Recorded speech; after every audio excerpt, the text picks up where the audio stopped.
ကဘာပေါ်မှာလေအပင်မျိုးစိတ်တွေကတော့တိန်းနဲ့ချီပြီးရှိတာပေါ့နော်ဒါပေမဲ့အဲ့ဒီထဲမှာအပင်တစ်မျိုးရှိတယ်သူ့ရဲ့ပတ်စုံသုံးလိုက်မှုရောကြီးထွားနှုံးမှာပါတခြားအပင်တွေအားလုံးကိုအဖြစ်အသက်တားလောင်နေတယ်အဲ့ဒါဘာလဲဆိုတော့ဝါးပါပဲကဲဒီတစ်ခေါက်မှာတော့ဒီအမ်ဖွယ်ပင်ရဲ့တကယ်ကိုထူးခြားတဲ့အရေးသွေးတွေပြီးတော့သူ့ရဲ့ကျေပြန့်လာတဲ့အသုံးဝင်ပုံတွေကိုအတူတူလေ့လာကြည့်ကြရအောင်ကဲစဉ်းစားကြည့်ကြရအောင်တဲ့ရက်သေးမှာ၄ပေလောက်အထိမြင့်လာနိုင်တယ်တမ်မနီတဲ့တော့ပို့ပြီးခိုင်ခန့်တယ်ဒါပေမဲ့ပိုးသားလို့နူးညံ့ချောမွေ့နိုင်တယ်တဲ့ဟုတ်ကြားလိုက်ရင်တစ်ခုနဲ့တစ်ခုလုံးဝဆန့်ကျင်နေတယ်လို့ပဲနော်ဒါပေမဲ့အဖြေကတော့ရှင်းရှင်းလေးပါပဲအဲ့ဒါကတော့ဝါးပဲဖြစ်ပါတယ်ကဲဒါဆိုရင်ဒီအကြောင်းကိုနင်းနဲ့အသေးစိတ်လေးဝင်ကြည့်လိုက်ကြရအောင်ကျွန်တော်တို့အများစုကဝါးဆိုရင်တစ်ပင်တစ်ပင်လို့ပဲမြင်ကြတာလေဒါပေမဲ့တကယ်တမ်းကျတော့ယုတ်ကပေတာအရာသူဟာမျက်ပြိုးရင်းဝင်တစ်မျိုးဖြစ်ပါတယ်အောင်စရာပဲနော်သူ့ရဲ့ထူးခြားစမ်းကြဲတဲ့စွမ်းရည်တွေအားလုံးနဲ့တောချက်ကလည်းအတိအကျပြောရရင်ဒီချက်မှာပဲရှိနေတာပါပူပြီးတိတိကျကျပြောရရင်ပေါ့နော်ဝါဆိုတာအလွန်ကိုလျင်များစွာကြီးထွားနိုင်တဲ့မြက်တစ်မျိုးပါပြီးတော့တစ်ပင်ပညာရှင်နဲ့မှတ်တမ်းတင်ထားတာကိုပဲကြည့်မျိုးစိပေါင်း1000ကျော်တောင်ရှိတယ်တဲ့သူ့ရဲ့မူလဇာတိကဘယ်မှာလဲဆိုတော့အရှေ့တောင်အာရှဟာဝိုင်ယီပြီးတော့တောင်အမေရိကရဲ့အပူပိုင်းနဲ့တမပိုင်းဒေသတွေမှာတဘာဝအတိုင်းပေါင်းရောက်တာပါတမိုင်းကိုပြန်ကြည့်လိုက်ရင်2000ပေါင်းများစွာကတည်းကဝါဟာလူသားတဲ့အတွက်တကယ့်ကိုအားကိုးရတဲ့အဖော်မလူထိခဲ့တာပါအိမ်ဆောက်တဲ့အခါမှာခိုက်ခန့်တဲ့ပစ္စည်းအနေနဲ့ရောအာဟာရရှိအစားအစာအနေနဲ့ပါသူ့ရဲ့အရေးပါမှုကရာစုနှစ်တွေနဲ့ချီပြီးဒီနေ့အချိန်အထိကိုမယိုင်မလဲရှိနေတုံးပါပဲအခုတို့ယာဒီဥတုပြောင်းလဲမှုတွေတယံဇာထားတွေတဖြည်းဖြည်းပြုံးတီးလာတာတွေနဲ့ရင်ဆိုင်နေရတဲ့ဒီခေတ်ကြီးမှာပေါ့နော်ဝါဟာတကယ့်ကိုအားကိုးရမယ်ရေရှည်တည်တံ့တဲ့အဖြစ်တစ်ခုဖြစ်ရှေ့တန်းကိုရောက်လာပါတယ်ဘာကြောင့်ဒီလိုဖြစ်ရတာလဲကဲအချက်လက်တွေကိုတစ်ချက်ကြည့်ရကြအောင်ဒီခြားနာချက်ကတော့တကယ်ကိုအမခန်းပါပဲကြည်ပ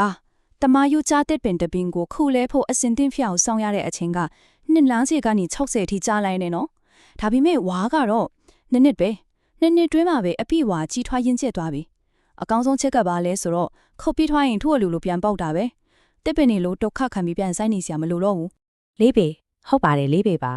ဒီကိန်းကနံကတကယ်ကိုမယုံနိုင်စရာပဲဝါမျိုးစိတ်တချို့ဆိုရင်လေတရက်ထဲမှာ24နိုင်ရဲ့အတွင်းမှာ4ပေတည်းမြင့်ကျက်နိုင်တယ်လေဒါကြောင့်ပဲဝါဟာကဘာပေါ်မှာအလင်းမြန်ဆုံးကြီးထွားတဲ့အပင်တွေထဲကတစ်ခုပြီးတက်မှတ်ခံထားရတာပါဝါရဲ့ပတ်ဝန်းကျင်ကအကျိုးပြင်းပေါင်တွေရလဲတစ်ခုမကားဘူးလို့သူကအလင်းမြန်ပြန်ပေါက်နိုင်တော့တစ်တော်ဖြွန်တီးမှုကိုကာကွယ်ပေးတယ်သူရဲ့မျက်စိနှစ်ကမျက်စိလွှာတိုက်စားမှုကိုလည်းတားဆီးပေးနိုင်တယ်ပြီးတော့သူ့မှာတဘာဝအတိုင်းဘက်တီးရီးယားတွေကိုစန့်ကျင်နိုင်တဲ့ဂုဏ်သတ္တိရှိလို့ပတ်ဝန်းကျင်ကိုထိခိုက်စေတဲ့ပိုသက်ဆေးတွေဒမီဒိုစာတွေဘာမှသုံးစရာမလိုတော့ဘူးအကုန်တဘာဝအတိုင်းပါပဲဒါတော့တော်တော်လေးစိတ်ဝင်စားစရာကောင်းတဲ့အချက်ပဲဝါတော်တွေဟာတူနေတဲ့ area ကတစ်တော်တွေတဲ့အောက်ဆီဂျင်35%ပိုပြီးထုတ်လုပ်ပေးနိုင်နေတဲ့အထိပ္ပယ်ကတော့ကျွန်တော်တို့ရဲ့လေထုတွေကကာဗွန်ဒိုင်အောက်ဆိုက်တွေကိုပိုပြီးချီရောက်ရောက်တန့်စင်ပေးနိုင်တယ်ပြီးတော့ကျွန်တော်တို့အသက်ရှူဖို့အတွက်အရေးကြီးတဲ့အောက်ဆီဂျင်ကိုပိုပြီးထုတ်လုပ်ပေးနိုင်တယ်ဆိုတဲ့သဘောပါပဲ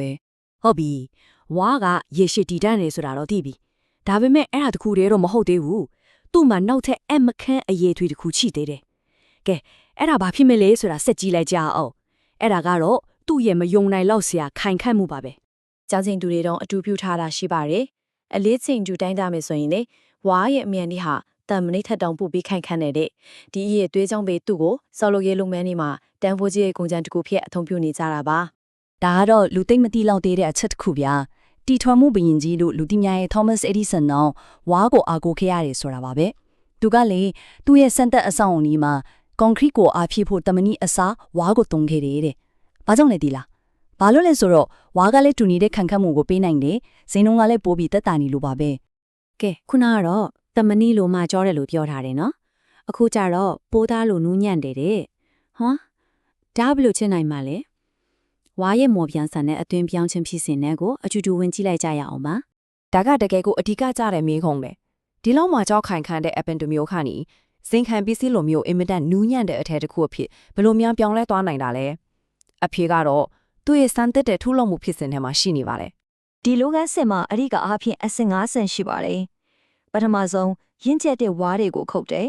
ပြီးရင်အဲ့ဒီဝါးတွေကိုအပိုင်းအစားလေးတွေဖြစ်အောင်ခုတ်ထည့်လိုက်တယ်ပြီးတော့အဲ့ဒီအပိုင်းအစားတွေကိုပတ်ဝန်းကျင်တဲ့သဟာဇာတဖြစ်တဲ့အရေးတစ်မျိုးတည်းမှစိန်ပြီးပျော်ဖက်ကိုထုတ်ယူပါတယ်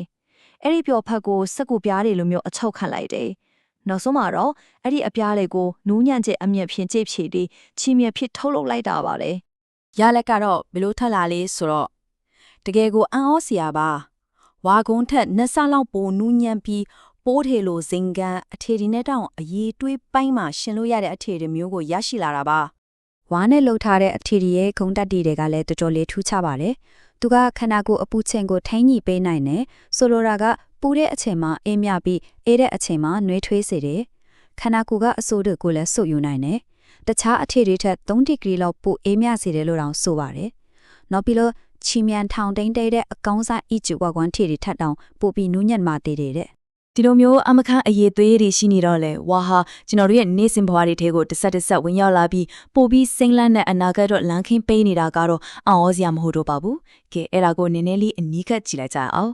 ဒီနေရာမှာတကယ့်ကိုမှတ်သားစရာဇာလန်တစ်ပုဒ်ရှိပါတယ်။ Cariloha ဆိုတဲ့ကုမ္ပဏီကသူ့ရဲ့ပထမဆုံး washer engine အထည်9000ကိုဈေးကွက်တင်လိုက်ကခါမှာတစ်ပတ်ခွဲပဲကြားတယ်။အားလုံးရောင်းကုန်သွားခဲ့တယ်။ဒါဟာစားသုံးသူတွေကဘယ်လောက်တောင်စိတ်ဝင်စားလဲဆိုတာကိုရှင်းရှင်းလင်းလင်းပြနေတဲ့သက်သေပါပဲ။ အခုအချိန်မှာတော့ဝါးနဲ့လှုပ်ထားတဲ့ပစ္စည်းတွေကနေရာတိုင်းမှာလိုရှိနေပါပြီ။ T-shirt တွေခြေအိတ်တွေကနေစပြီးဇိမ်ခန့်အိတ်ကခင်းတွေနူးညံ့တဲ့မျက်နှာတုပ်ပေါ်တွေအထိအမျိုးအစားတွေကတကယ်ကိုအထင်ကြီးစရာကောင်းလောက်အောင်ကိုစုံလင်နေပါပြီ ဒီစကားကတော့တကယ့်ကိုအချက်အခြာကျတဲ့အဖြစ်တွေကိုဖော်ပြနေတာပါပဲဝါဆိုတာတဖြည်းဖြည်းကုံဆုံးသွားတဲ့တယံဇာတာဒီနေရာမှာအစားထိုးနိုင်တယ်အသုံးပြုပြီးရင်လည်းအယံမြန်ပြန်ပေါက်လာနိုင်တယ်ပြန်လည်ပြည့်ဖြိုးမြဲဖြစ်တဲ့အားကိုးရတဲ့အရင်အမြင့်တစ်ခုဖြစ်ပါတယ် ကဲနောက်ဆုံးအနေနဲ့ဒီမေးခွန်းလေးကိုအားလုံးတူတူစဉ်းစားကြည့်ဖို့ခြံထားခဲ့ကြပါမယ်ကျွန်တော်တို့ရဲ့ကဘာကြီးကရေရှည်တည်တံ့ခိုင်မြဲတဲ့ဖြည့်ချင်းချက်တွေကိုအသက်အတန်ရှာဖွေနေတဲ့ဒီအချိန်မျိုးမှာဒီလိုအံ့ဖွယ်အရက်တွေးတင်နေပြည်စုံနေတဲ့ဝါပင်အားကျွန်တော်တို့အားလုံးမျှော်လင့်စောင့်စားနေတဲ့အဖြစ်တစ်ခုများဖြစ်နေမလား